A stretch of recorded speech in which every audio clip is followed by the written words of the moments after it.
أعوذ بالله من الشيطان الرجيم. بسم الله الرحمن الرحيم. الحمد لله، الصلاة والسلام على رسول الله، ثم أما بعد.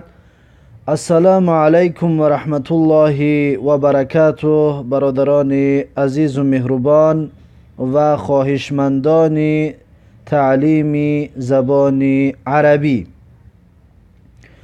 ما و شما از مستوای اول درس‌های زبان عربی درس‌های داریم، همچنین درس‌های علاوگی از التعبیر داریم. التعبیر از درس‌های علاوگی ما و شما 4 درس گرفتیم که آن 4 درس ما و شما درباره شناس شدن بود، که در شناس شدن از نام پرسیدن، از معلومات درباره خود دادن و خود را به کسی شناس کردن چی کلمه های لازم بود در 4 درس ما و شما گرفتیم.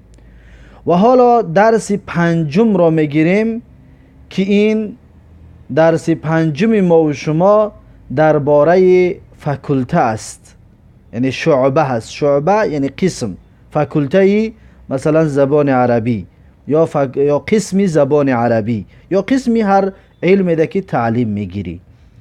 الدرس الشعبه، درس درباره شعبه هست. شعبه یعنی فاکولته. الحوار الاول، گفتگوی یکم مع طالب جدید، همراهی یک شاگرد نو. یا شاگرد نو میآید در فاکولته، چی طور گپ میزند، چی طور گفتگو میکند، در این باره صحبت میکند. ببینید الدرس الثانی، درس دوم هست، اما ما این را قسم کردیم. به خاطر چی؟ به خاطر اونه که هر یک حوار را جدا جدا بیان کردیم. برای همین خاطر حالا اینجا درس دوم دا ما قرار داریم. درس دوم ما و شما شعبتون هست. شعبتو تعلیم اللغت العربیتی هست، یعنی که قسمی تعلیم زبان عربی یا فاکولته تعلیم زبان عربی. مع طالب جدید، این گفتگو بین یک شاگرد نو هست، یا شاگرد نو آمدگی هست، در این باره صحبت میکند. ببینید الحوار الاول، گفتگوی یکم. در گفتگوی یکم یعنی در اینجا قهرمان این گفتگو محمد هست و اسحاق هست. این دو شخصیت می باشند. محمد یکتش نام دارد و دویمش اسحاق نام دارد.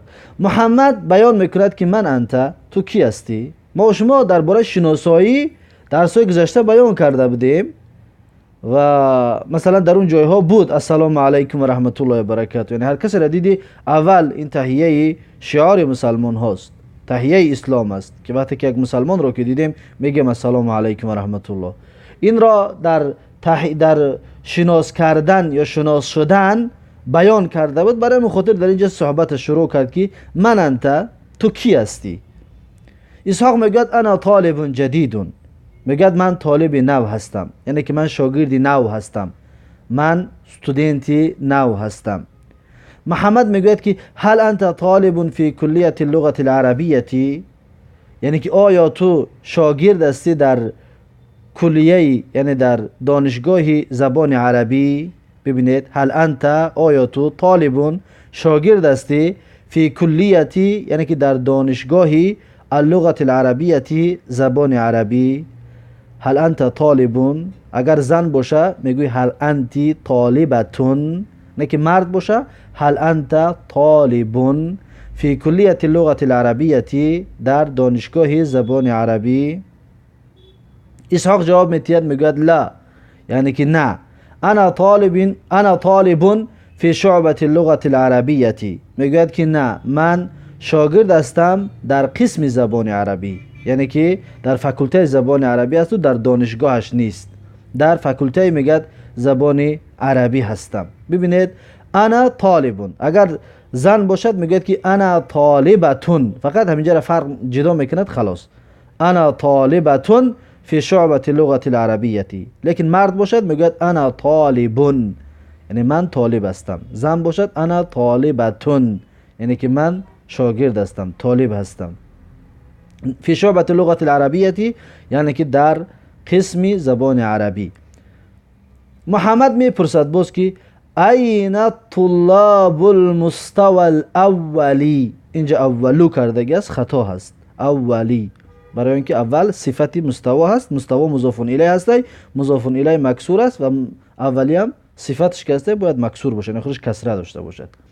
این طلاب المستوى الاولی، یعنی که شاگردای مستوای اول کجاست؟ شاگردای کورس یکم کجاست؟ شاگردای کورس یکم را میپرسد که شاگردهای کورس یکم در کجا هست؟ این طلاب المستوى الاولی، شاگردای کورس یکم کجاست؟ اسحاق میگوید که هم الان فی الفصل. هم الان یعنی که هم الان، وقتی که میچسبانیم هم را قطعی الان برام خاطر میگیم هم الان، اصلش هم الان. الفی که در ال هسته و الفی همزه الوصل میگویندش در زبان عربی، اون در بین کلمه باشد می افتد. و لام که هست، لامش که هست بعد الف، اون لامی که هست اون ساکین که هسته، ساکین و میم هم اگر ساکین کنیم هم لام قطعی ساکین دو ساکین را جمع کرده نمیشود، برام خاطر میم را دمه میته میشود که هم الان، هم الان فی الفصل، یعنی که آنها حالا در صنف هستند. هم الان یعنی که آنها یعنی آن مردها، آن طلبه ها. الان حاضر یعنی که حالا حاضر، فی الفصل در صنف هستند. هم الان فی الفصل، آنها حالا در صنف هستند. اگر دخترها باشد میگوید که هن الان فی الفصل، هن نمیگویندش، نه که بچه ها باشد هم، دخترها باشد هن. محمد میگوید که افی الفصل جدول للحصص، یعنی آیا در صنف جدول برای حصه ها است؟ حصه ها یعنی که در یک روز، مثلا روزی درسی چند درس گرفته می شود، یکم کدام درس است، از ساعت چند تا چند میره، حصه ها میگویند، یعنی چند حصه. و جدول همین چیزها نوشته می شود، از ساعت چند تا چند کدام درس، اینها را جدول میگویند. اما نوشته بگیم وقتاشونو کدام کتاب ها نوشتگی باشد اگر جدول هست. لیکن حصه چند حصه داریم، مثلا 5 حصه داریم، 6 حصه داریم، یعنی چند درس، از چند کتاب امروز درس میگذاریم. افی الفصل جدول للحصص، آیا در صنف جدول برای حصه ها است؟ یعنی در جدولی که برای چند درس میگذاریم هست؟ اسحاق میگوید که نعم، بله. فی الفصل جدول للحصص، میگوید بله در صنف جدول برای حصه ها است، جدول برای چند درس بودن هست. محمد میگوید که ماذا علی جدران الفصل، چی چیز است؟ ماذا چی چیز است؟ علی جدران الفصل بر دیوارهای صنف. جدران جمعی جدار هست، جدار گفته عربا دیوار را میگویند و جدران که شد دیوارها. ماذا علی جدران الفصل، یعنی چی چیز است بر دیوارهای فصل، در دیوارهای فصل، در دیوارهای صنف، یعنی چی است؟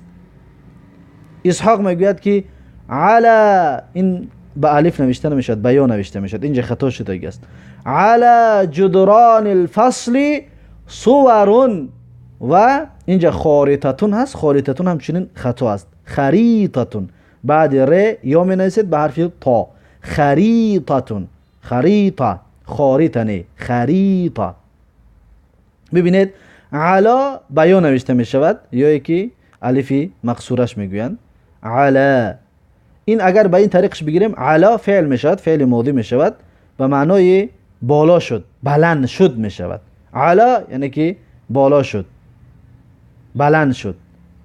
چطوری که الله تبارک و تعالی در قرآن میگه انه استوى علی العرش، اینجا علا هست، حرف جاره است، معذرت میخوام این کلمه نیست.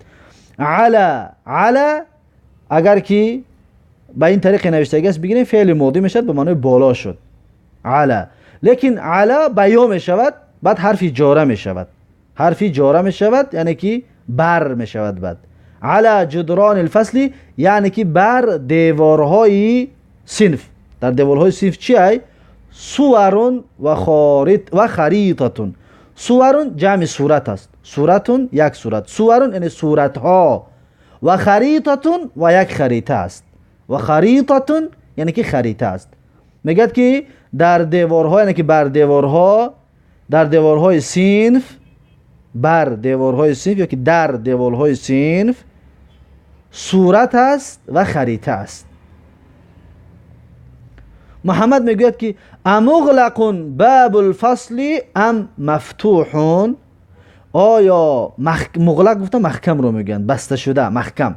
آیا میگد محکم است باب الفصل یعنی دری صنف، آیا محکم است دری صنف، ام مفتوح، ام یعنی که یا مفتوح است. مفتوح یعنی کشاده، باز، یا باز است یا کشاده است. ببینید امغلق باب الفصل ام مفتوح، آیا کشاده شده است دری صنف، یا آیا محکم است دری صنف یا کشاده شده است، یعنی که باز است.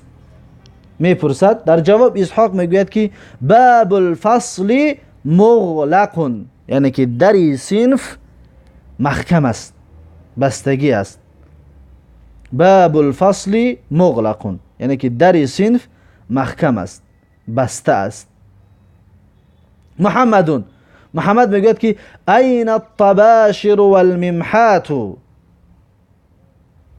این الطباشر، اینن در کجاست؟ الطباشر، طباشر گفته بور، یعنی که همون چیزی که در دسکه می نویسد معلم، همون را طباشر میگن. همون پیشترا بود، یعنی که با رنگ سفید می نویستند، بور می گفتیم ما و شما دوری مکتب خانی، همون را عربا طباشرش میگن. و ممحات خط کرکنک را میگویند. یکم چیز را با قلم می نویسی، خطا که کردی می شکیش، جای با قلم نوشته گیر، همون را عربا ممحاتش میگن. این الطباشر والممحات، یعنی که بور و خط کرکنک در کجاست؟ بور و خط کرکنک در کجاست؟ اسحاق جواب میتید که الطباشر، اینجا در الممحاتو کردگی است، واو باید باشه در بینشون. الطباشر والممحات على مكتب المدرس.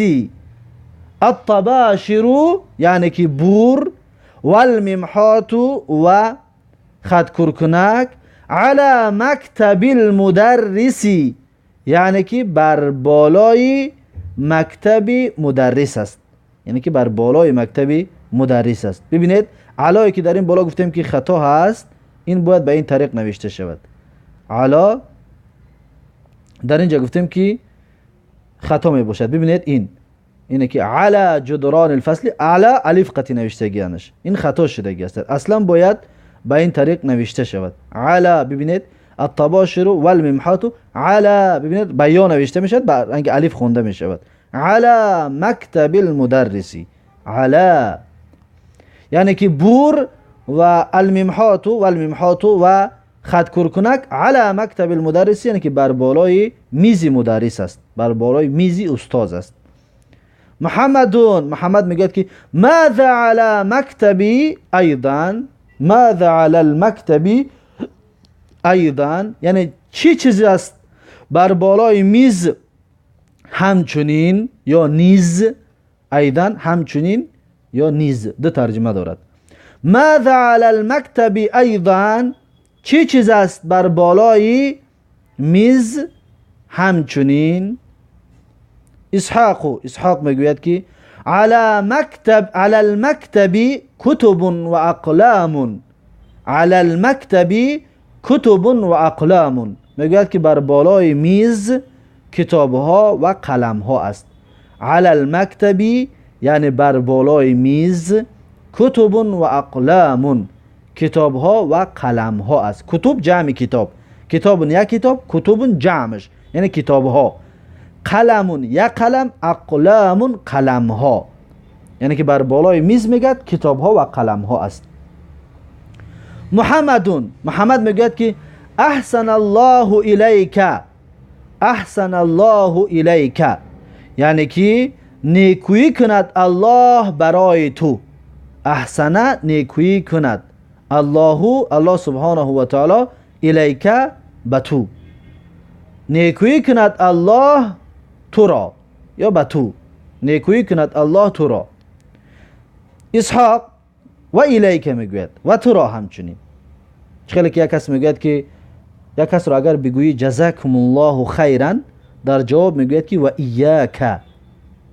وقتی میگوی جزاکم الله خیرا، معنیش که جزاک یعنی که پاداش بدهد، جزاک یعنی که پاداش بدهد الله سبحانه و تعالی خیرا، پاداش نیک.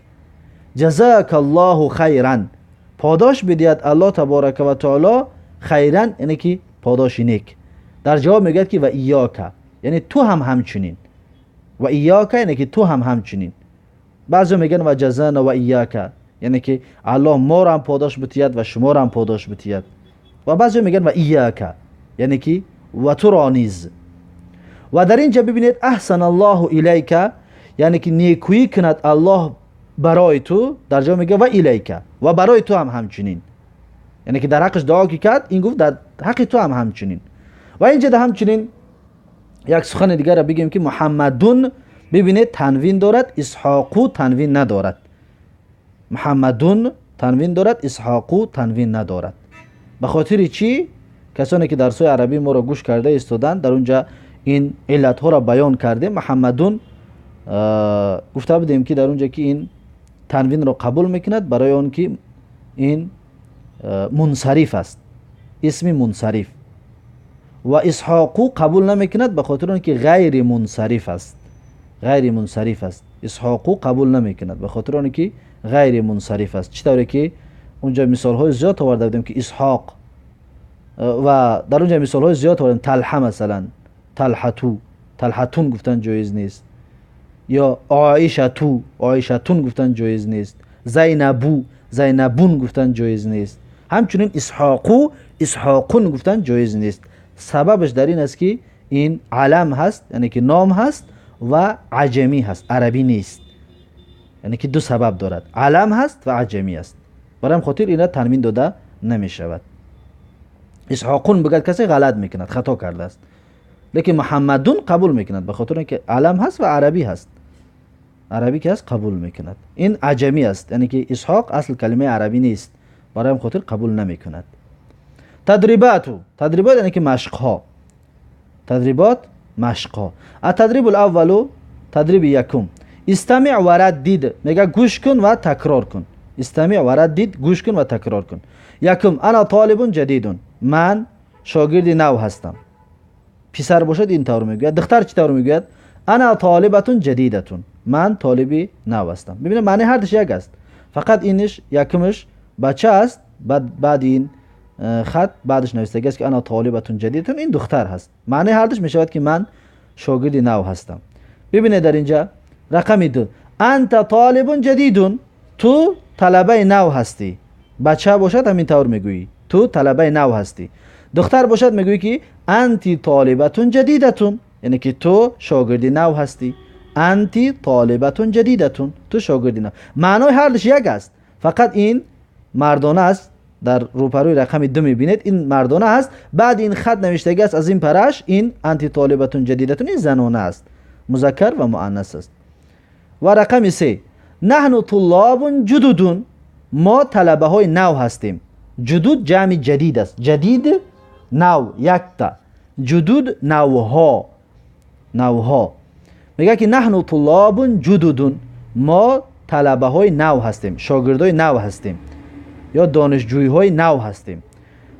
و دختر باشد میگوید که دخترها باشد میگویند که نحن طالبات جدود، ما طلبه های نو هستیم. ببینید معنی هر دوش یک از در ترجمه، فقط طلابون شاگردهای دانشجوی های مردانه، مرد یا پسر. طالباتون دانشجوی های مؤنث، زنانه. طالبات جمعش است، طالباتون.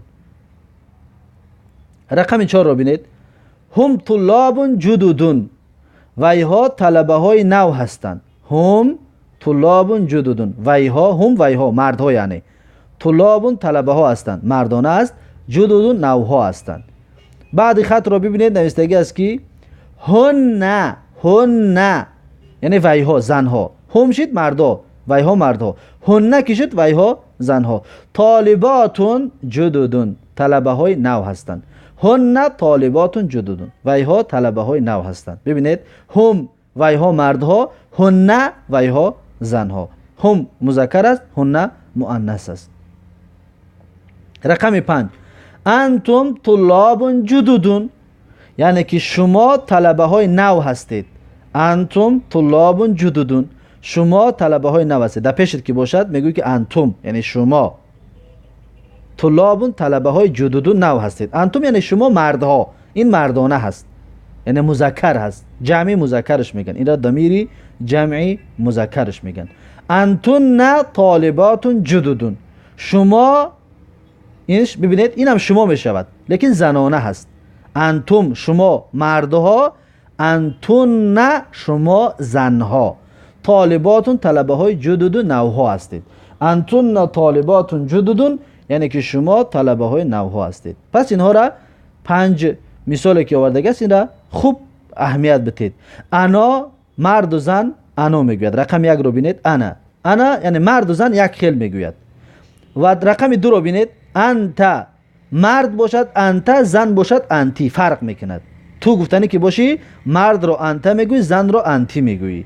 رقم 3 رو بینید نحنو مرد و زنش فرق نمیکند. نحنو میشود بگن ما مردها، میشود بگن نحنو ما زنها، هر دوش میشود.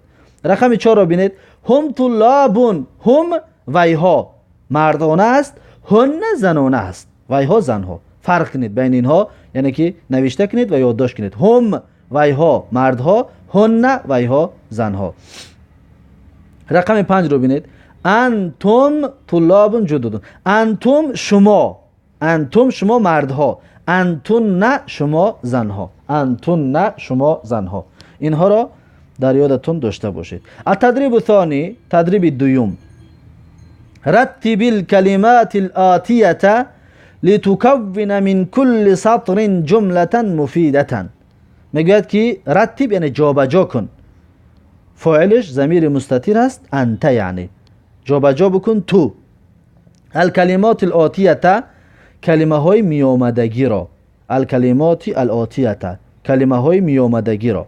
لتكون من كل سطر تا اینکه بسازی از هر یک سطر یعنی از هر یک خط، هر یک نوشتجاتی که یک خط هست، جملتا مفیدتا جمله فایده‌ناک را، جمله فایده‌ناک را، یعنی که جمله فایده‌ناک شود که یک فایده بگیرد گوش کننده. ببینید رقم 1 در نوشتگی العربیه و دیوم فی و سوم کلیه، چهارم انا، پنجم اللغه، ششم طالبون. ببینید در اینجا 6 کلمه را آورده است.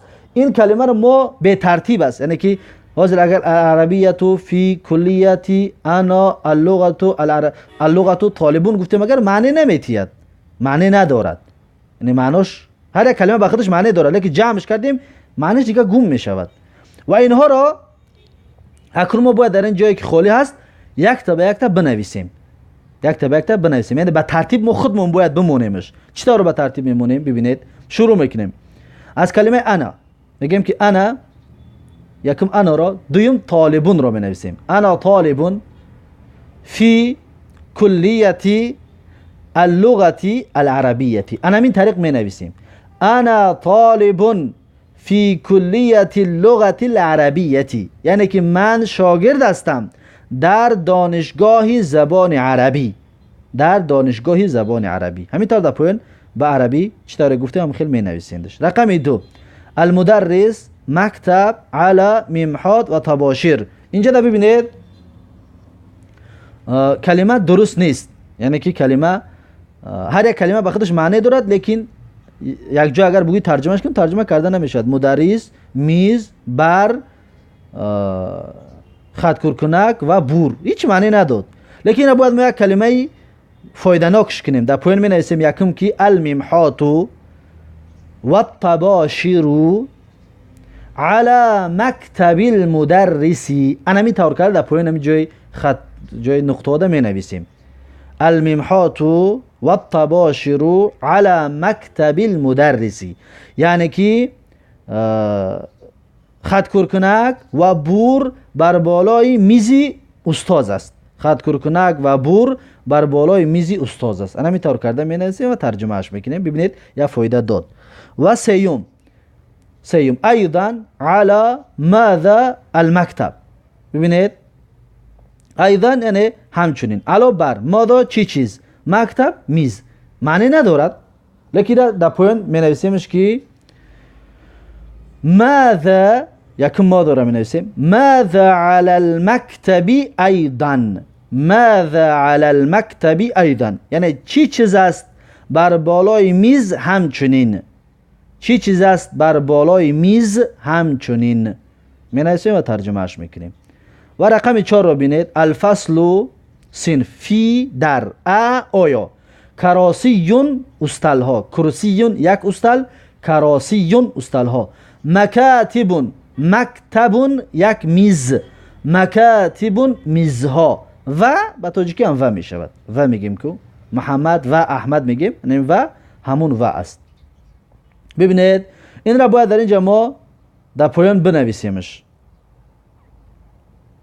در پایان باید ما بنویسیم که می نویسیم که یکم را می نویسیم فی الفصل، فی الفصل کراسیون و مکاتبون، یعنی که آیا در صنف استلها و میزها است، آیا در صنف استلها و میزها است. انا می طور می نویسیم و ترجمهش بکنیم. فی الفصل کراسیون و مکاتبون. و مکاتبو تنوین نمیگیرد. به خاطر چی؟ به خاطر آنه که این صیغه منتهی الجموع است. کسی که درس زبان عربی را گوش کرده ایستاده است این را میداند. صیغه منتهی الجموع و این را ممنوع من الصرف است. چطوری که در بالا اسحاق را گفتیم و مثل همون این هم ممنوع من الصرف است، یعنی که تنوین قبول نمیکند، غیر منون هست. رقم 5 فی العربیه شعبه طلاب نحن اللغه. ببینید همین قدر کلمه را آورده است. اگر یک جایی ترجمهش که معنی ندارد، لیکن باید در پایان درست کنیم، ترتیب شه، جا به جا شروع کردم و خودمون باید بگذاریم و معنی بتید. چی طور می شود؟ می نویسیم یکم نحن را، نحن طلاب، نحن طلاب فی شعبة اللغة العربية. انا می طور کرده می نویسیم نحن طلاب فی شعبة اللغة العربية، یعنی که ما شاگردها هستیم در فاکولته زبان عربی یا در قسمی زبان عربی. انا می طور کرده می نویسیمش نحن طلاب فی شعبة اللغة العربية و اینطور درست می شود معناش. التدریب الثالث، یعنی که مشق سیوم. مشق سیوم در میگوید که اکمل کل فراغ بالحلمة بالکلمة، اینجا حین استگاس، حین استکاف است، بالکلمة المناسبة، یعنی که اکمل پره بکن، فاعلش ضمیر مستتر انت است، یعنی که تو پره بکن تو کل فراغ، هر یک جایهای خالی را، بالکلمتی، بالکلمتی یعنی که با کلمه ای که مناسب است. اینجا حلمتی کردگی است و حلمتی معنی ندارد، یعنی که کلمه است با کلمه ای که مناسب است. حلمه اگر از حلم بگیریم یعنی که صبوری را میگن، انسان با صبر، انسان حلیم، انسان بسیار با صبر است و اینجا معنی ندارد.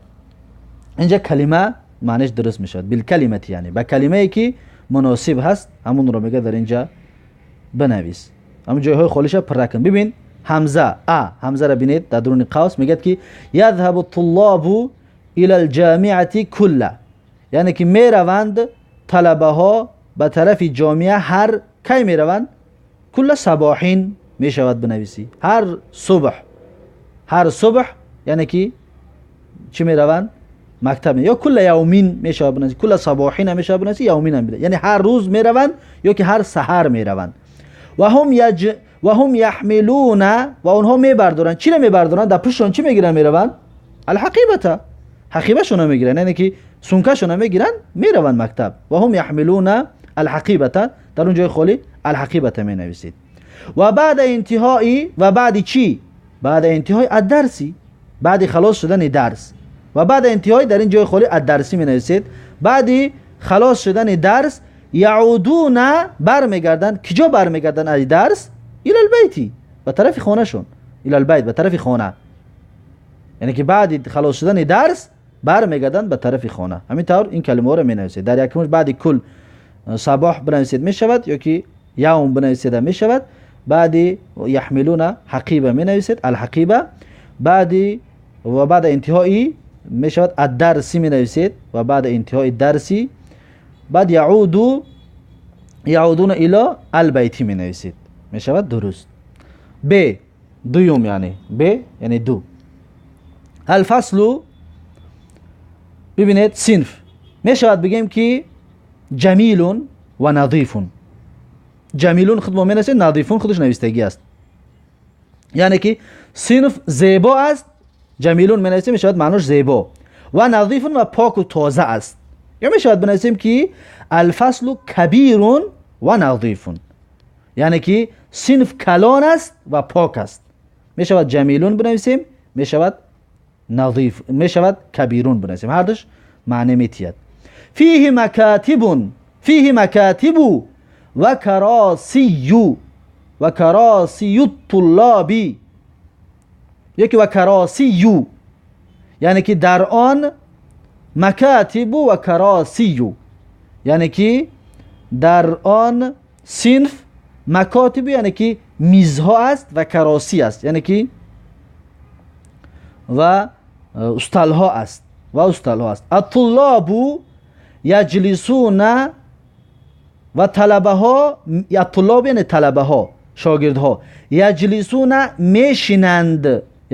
میشینند، طلبه ها یعنی جمعش. یجلسو میشیند یک است، یجلسون میشینند آنها بسیاری. علا اینجا در که باید خود یک چیز بنویسید. طلبه در بالای چی میشیند؟ شاگرد در بالای چی میشیند در مکتب؟ در بالای استال. پس می نویسید که الطلاب یجلسون علی الکراسی، یعنی که بر بالای استال ها میشینند. رقم جیم، حرف جیم رقم 3. یعنی الطلاب فی شعبتی من، یعنی که طلبه ها در قسمی در فاکولته من مختلفتین، من از می شود بگیم دولت های گوناگون هستند. یعنی که من دولین مختلفتین، دولین یعنی دولت ها، یا که من بلادین مختلفتین، از شهرهای گوناگون هستند. می شود دولین بنویسیم یا می شود بلادین بنویسیم. دولین شد معنیش دولت ها، بلادین شد شهرها، مختلفتین یعنی گوناگون، هر خیله گوناگون. الطلاب فی الشعبتی من دول مختلفتین، یعنی شاگردها در قسم در فاکولته از دولت های گوناگون هستند. الطلاب فی الشعبتی من بلاد مختلفتین، یعنی که شاگردها در قسم در فاکولته از شهرهای گوناگون هستند. بلاد بنویسیم می شود، و همچنین می توانیم که دولش بنویسیم. دول جمع دولت، یعنی که دولت ها. التدریب الرابع، یعنی که مشق چهارم. مشق چهارم در میگوید که اینجا رقم 2 رو بینید، میگوید ضع خطا تحت الاجابه الصحیحه، یعنی ضع بگذار خط را زیر جواب درست. ببینید اینجا دو جواب است. ببینید رقم 1 در درون قوس، رقم 1 در درون قوس، رقم 2. رقم 1 پایینش ببینید به حرف سرخ نوشتگی است که الاسئله، یعنی که سوال ها. رقم 2 را پایینش رو ببینید میگه که الاجوبه، یعنی که جواب ها. اسئله جمع سوال ها، اجوبه جمع جواب یعنی جواب ها. ببینید اکنون اینجا مثال میارد، میگه که من یذهب الی المدرسه، کی میرود مدرسه کی میرود؟ در اینجا 3 کلمه را آورده است، میگه یادش اختیار کن. الطلاب طلبه ها میروند، الکتب کتاب ها میروند، العمال کارگرها میروند. ببینید یکم طلبه ها میروند، دوم کتاب ها میروند، سوم کارگرها میروند. پس کدام همین درست است؟ از همین 3 کلمه کدامش درست است؟ من یذهب الی المدرسه. سوال: کی مدرسه می رود؟ کتاب ها مدرسه می روند؟ نه. کارگرها هر سر مدرسه می روند؟ نه. کی می رفته؟ شاگردان می روند. مدرسه شاگردان می روند. یعنی مکتب شاگردان، دانشجوها مکتب می روند. دویم سوالش: متى تذهب الى المدرسه؟ یعنی کی می روی مدرسه؟ متى تذهب الى المدرسه؟ مدرسه کی می روی؟ ببینید در یکم میگه فی المساء، یعنی که در سحری. در مساء بیگانی، فی المساء یعنی در بیگاهی. صباحا یعنی که در سحری. لیلا در شب. ببینید سوال دست که کی مدرسه می روی؟ در بیگاه مدرسه می روی یا در شب می روی مدرسه؟ نه. کی می روی؟ سحر می روی. مدرسه سحر می روی. پس صباحا درست است. از بین این سه کلمه صباحا رو اختیار میکنه. سحری مدرسه می روی. و در اینجا ماذا يحمل الطلاب؟ ماذا يحمل الطلاب یعنی که طلبه ها چی چیز را می بردارند؟ طلبه ها چی چیز را می بردارند؟ ماذا یعنی چی چیز را يحمل الطلاب می بردارند طلبه ها، یعنی طلبه ها چی چیز را می بردارند؟ در اینجا نوشته سه کلمه اختیار داده است ما را که کتبهم کتاب هایشان را، ملابسهم پوشاک هایشان را، احذیتهم یعنی پاپوشی هایشان را. ببینید کدامش می بردارد؟ کتبهم کتاب هایشان را. کتابون یک کتاب، کتبون جمع کتاب. ملابسهم ملابسهم یعنی که لباس هایشان را. ملابس لباس ها.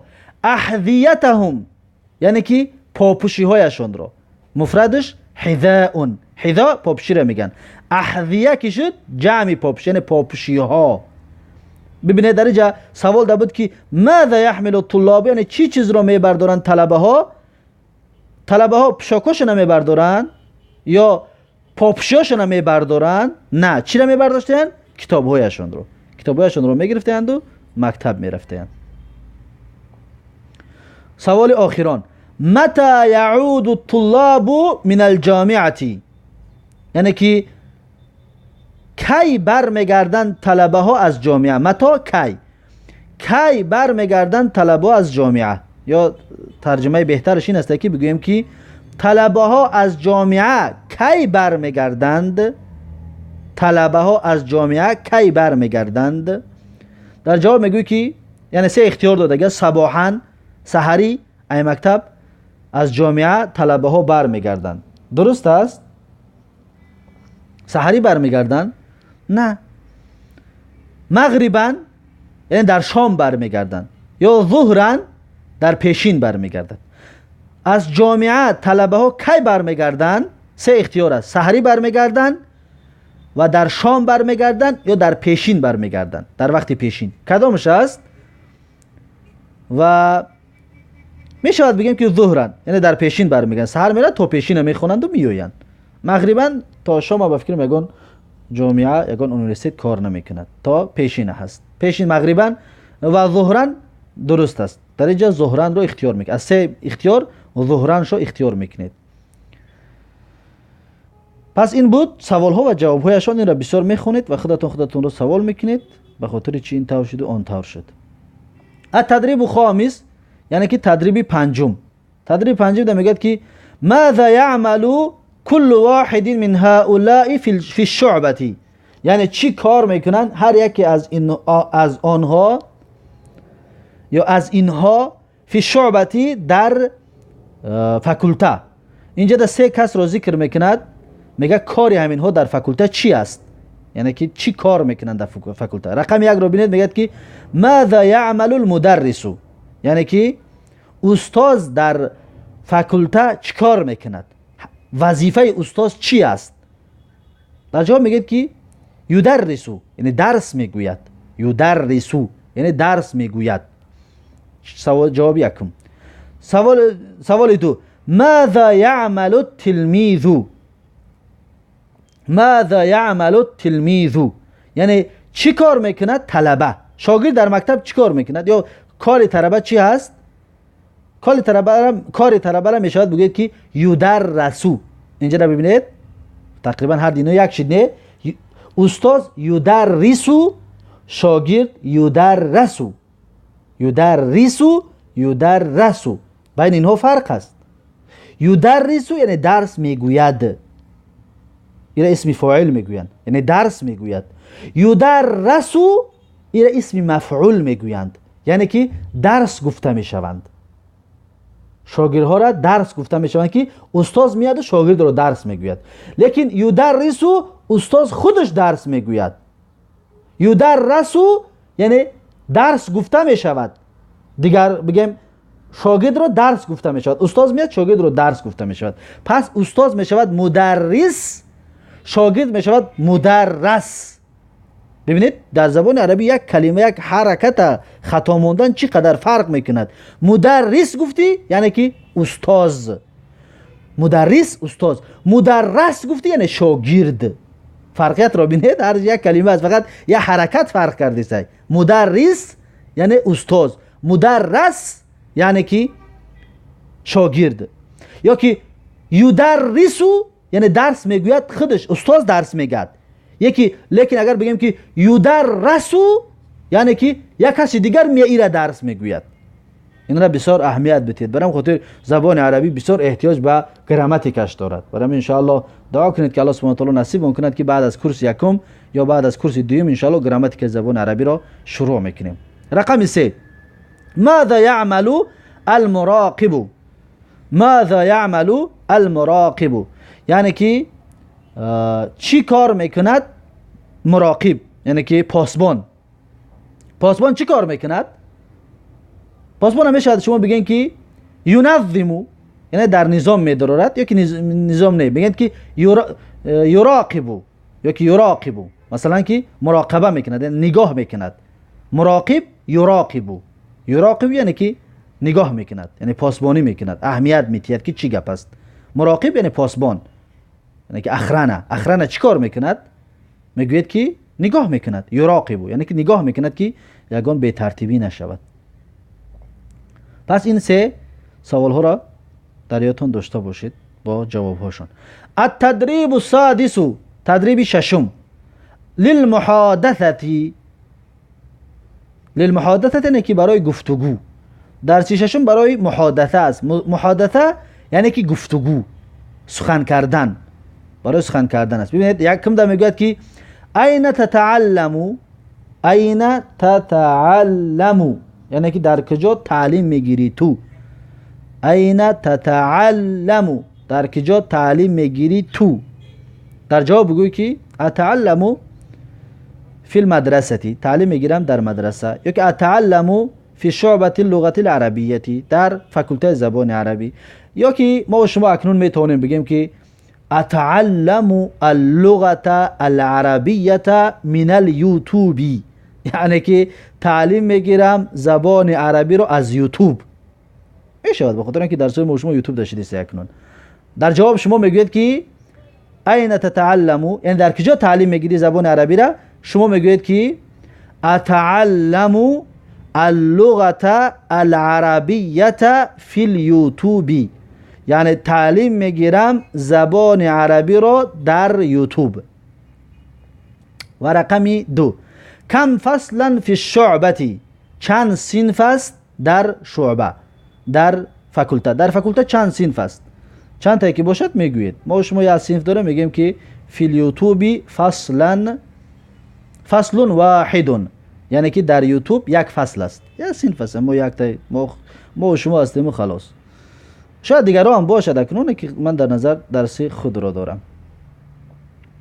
رقم 3، من یدرسک القرآن، کی تعلیم میتید تو را قرآن را. یعنی که استاد تو کی هست در قرآن. استاد کسی باشد می نویسی که استادی، یعنی استاد من مثلا نامش عبدالله باشه میگوی عبدالله یدرسنی القرآن، یعنی که تعلیم میتید مرا قرآن. یدرسنی تعلیم میتید مرا القرآن، یعنی قرآن را. بعد جوابش همین طور می نویسید. رقم 4، متى تذهب الى الشعبه، کی می روی فکولته. فکولته کی می روی؟ در جواب می نویسید که فی الصباحی، در صبح، یعنی سحری می روم. رقم 5، لماذا تذهب الى الشعبه، یعنی که فکولته برای چی می روی؟ لماذا برای چی؟ تذهب میروی تو الى شعبتی فاکولته، یعنی فاکولته برای چی میروی؟ در جواب می نویسی که لی اتعلم، یعنی که برای تعلیم گرفتن. یا که میشه بگوی که لی اتعلم اللغة العربية والقرآن الكريم والحديث الشريف. شما همینطور بنویسیندش، یعنی که فاکولته برای چی میروی؟ برای اون که تعلیم بگیری زبان عربی رو و تعلیم بگیری قرآن رو و تعلیم بگیری حدیث رو. برای همین در جواب همینطور مینویسیندش یا همینطور جواب میتید. یا چی مقصدی داشته باشید برای همون مقصدتون رو میگویید. و رقم 6، هل تحب الشعبة، آیا فاکولته رو دوست میداری؟ تحب یعنی دوست میداری تو. هل تحب، آیا دوست میداری تو الشعبة فاکولته رو؟ در جواب اگر دوست میداری میگوی نعم احبه، احبها، یعنی که شعبه زنانه است، برام خاطر ضمیر مؤنث میاری. احبها یعنی میگوی که بله دوست میدارم شعبه را، یعنی فاکولته را یا قسم را. اگر دوست نداری میگوی لا احبها، یعنی که نه دوستش نمیدارم. اگر که دوستش میداری میگوی بله نعم احبها، بله دوستش میدارم میگوی. رقم 7، متى يرن الجرس، یعنی که کی، متى کی، یرنو یعنی که زواناک میزند یا صدا میبرارد. الجرس، جرس گفته زنگ رو میگویند، زنگ، همون خبرکنکی که در مکتب زنگ میزنند تو شاگردا استراحتی میبرن همون. متى يرن الجرس یعنی که کی زنگ میزند، جرس یعنی که زنگ، کی زنگ میزند. همینطور ترجمهش میکنید. پس میشود میگوی که بعد 5 دقایق، یعنی بعد 5 دقیقه، یا بعد نصف ساعت، یا بعد نصف ساعت، یا بعد دقیقه، یعنی بعد 1 دقیقه، چندی که باشد میگویید. درجه شما خودتون میگویید یا جواب میدید یا مینویسید. رقم 8، ما اسم زمیلک الذی یجلس بجانبک. ما اسم یعنی چیست نام زمیلک، چیست نام زمیلی تو، یعنی همدرسی تو. زمیل همدرس یا رفیق. چیست نام همدرسی تو؟ الذی این صفت زمیل هست، الذی یعنی صفتش هست، همون رفیقی که یجلس بجانبک میشیند در بری تو. بجانبک یعنی که در بری تو. بیره به معنای فی ترجمه میکنید، فی جانبک یعنی در ترجمه، اما با نوشتن می نویسید بی جانبی که، یا با گفتن میگوید بی جانبی که، اما در ترجمه به معنای فی است، یعنی که در بری تو. ما اسم زمیلک الذی یجلس بجانبک، چیست نام همدرسی تو؟ الذی یعنی همون همدرسی تو که یجلس بجانبک میشیند در بری تو، میشیند در بری تو. نامش چی است؟ بعد نامش میگوید که میگوید که اسمه یعنی که نامش مثلا محمد، یا نامش عبدالرحمن، یا نامش عبدالغفار، چیزی که باشد به امر درجه می نویسه که نامش فلانی هست. پس این بود درسی امروزه ما و شما و این گفتگو، و این را بسیار دقت بتید و اهمیت بتید و از خود بکنید. اگر که شما محبتی به قرآن یا محبتی برای گپ زدن زبان عربی داشته باشید یا برای فهمیدن زبان عربی که داشته باشید، اینها را گوش کنید تکرارا به تکرارا و اهمیت بدید و حفظ کنید.